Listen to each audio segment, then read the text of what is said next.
As we celebrate 150 years here in Carroll, let's take a look and celebrate some of the great businesses in the Carroll area that's made Carroll what it is today. And let's talk about community oil today. We've got Chico and Todd Kanne in the studio with us. First of all, Chico, let's talk about the long history of community oil. It all started with one service station, right? Yes, we started out as a full-bay service station where we used to check oil, do the windshields and all that stuff. We started that in 1960, and we continued that for about 12 years. Mm-hmm.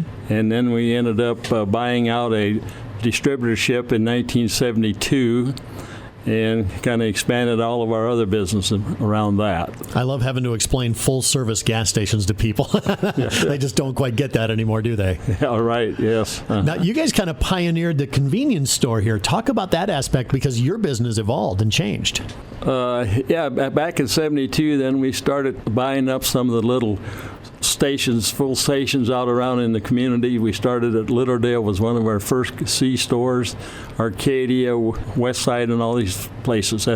We took a full service station and remodeled it into convenience stores. Now, what led to that decision where you just noticed a change in the customers' wants and needs? Well, about the same time Casey started, and we could see that things are changing, and full service was kind of going by the wayside. So you guys evolved along with all of that. So what other kind of businesses did you guys get into at that point?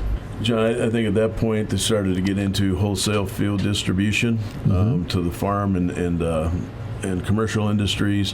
Along with that, oil, lubes, greases. And then we started a jobbership where we represented various national brands to other retailers, and it's called a jobbership where we sell fuel to quite a few stations around the state. How big of an area did you guys cover out of Carroll? Oh, we probably have stores 3 hours in either direction of Carroll.